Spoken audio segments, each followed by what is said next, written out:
کۆمەڵانی خەڵکی کرێکار و زەحمەتکێش لە چەقی هەزر و پراکتیکی فواددا. وتەیەک بە بۆنەی ساڵیادی گیانبەختکردنی هاوڕێ فواد مستەفا سوڵتانی. ئەمڕۆ پێنجشەممە 9 خەرمانانی ساڵی 1402 هەتاوی ساڕۆژی گیانبەختکردنی هاوڕێ فواد مستەفا سوڵتانیە. هاوڕێ فواد مستەفا سوڵتانی ساڵی 1327 هەتاوی لە ئاوایی ئاڵمانێ سەر بە شاری مەریوان لەدایک بوو. خوێندنی سەرەتایی و قۆناغی دواناوەندی خۆی لە ئاڵمانە و سنە تەواو کرد. لە ساڵی 1345 ڕۆیشتە زانکۆی سەنعەتی تاران و بڕوانامەی ئەندازیاری بەرقی لەو زانکۆیە وەرگرت. لە سەردەمی خوێندنی لە زانکۆ لەگەڵ ئەدەبیاتی شۆڕەشگەرانە و مارکسیستی ئاشنا بوو، هەر لەو پەیوەندیەدا ڕووی کردە چالاکی سیاسی.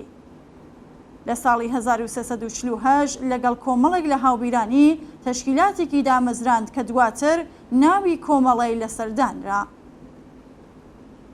ساڵی 1353 لە شاری سنا لەلایەن ساواکی شاوە دەست بەسەر کرا و بۆ زیندانی کۆمیتەی هاوبەشی ساواک و شارەوانی لە تاران ڕاگوێزرا. بۆ ماوەیەکی زۆر کەوتە ژێر ئازار و ئەشکەنجەوە، بەڵام نهێنیەکانی تەشکیلاتی بەسەربەرزیەوە پاراست. دوای 3 ساڵ لە زیندانی قەسر و تارانەوە بۆ زیندانی سنە لە کوردستان ڕاگوێزرا و دوایین ساڵی بەندکرانی لەوێ تێپەڕاند. مانگرتن لە خواردنی 24 ڕۆژێ بەندکراوان لە زیندانی سنە کە بوو بەهۆی ئازادی ئەو کۆمەڵێک بەندکراوی دیکە بە هێمەتی کاک فواد ڕێکرا و بە سەرکەوتن گەیشت. بەم جۆرە حوزوری کۆمەڵایەتی فواد بە ڕێبەریکردنی ناڕەزایەتی بەندکراوانی سیاسی دەستی پێکرد. دوای کۆتایی هاتنی ماوەی 4 ساڵ زیندانی، هاوڕێ فواد لە ناو پێشوازی گەرمی جەماوەردا ئازاد کرا و گەڕایەوە بۆ زێدەکێ واتە گوندی ئاڵمانە و بۆ ماوەی 10 ڕۆژ شادی و پێشوازی گەرم لە کاک فواد بەردەوام بوو. ئەو ئەیتر ببوو بە یەکێک لە کەسایەتە ناسراوەکانی شۆڕشی ئێران.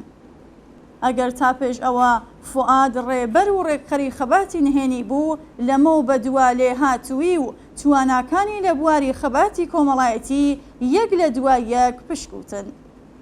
کۆمەڵا ئەو ڕێکخراوە کۆمونیستیەی کە هاوڕێ فواد لەگەڵ کۆمەڵێک لە هاوسەنگەرانی 9 ساڵ پێشتر دایان مەزراند بوو، لەگەڵ ڕاپەڕینی جەماوەری خەڵکی ئێران دژ بە ڕژیمیشا خۆی ئاشکرا کرد.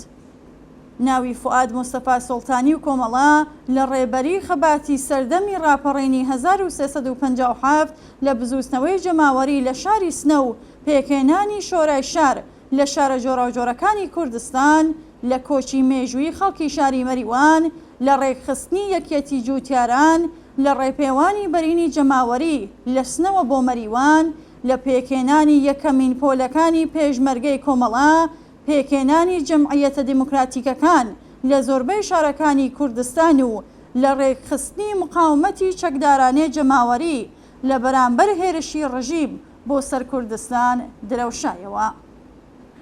فواد بۆ ئەو هەموو کارە مێژوویە تەنیا 11 مانگی دەرفەت هەبوو.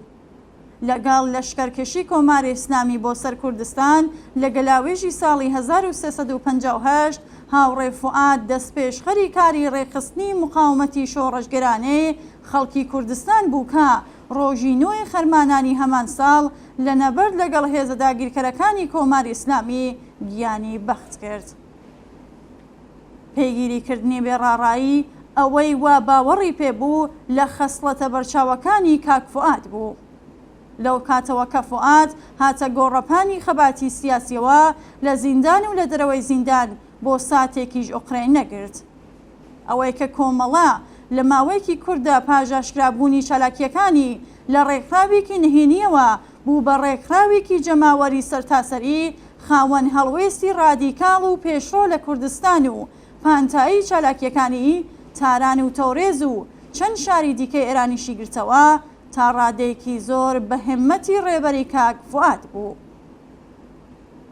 فواد ساتەکانی بەباشی دەناسی و لە قۆناغە هەستیارەکاندا بڕیاری دروست و بوێرانێ دەدا. بوێری کاک فواد سەرچاوەگرتوو لە باوەڕی قوڵی بەهێزی لە بنەهاتووی جەماوەر بوو. خەڵکی کرێکار و زەحمەتکێش لە چەقی هەزر و پراکتیکی فواددا بوون و گروتینی شۆڕژگەرانی فوعاد خۆی هێمای خەباتی زەحمەتکێشان بوو لە پێناو ڕزگاریدا. یادی ئازیزی بەرز و بەڕێزبێت و ڕێبازی پڕ لە شانازی بەردەوام.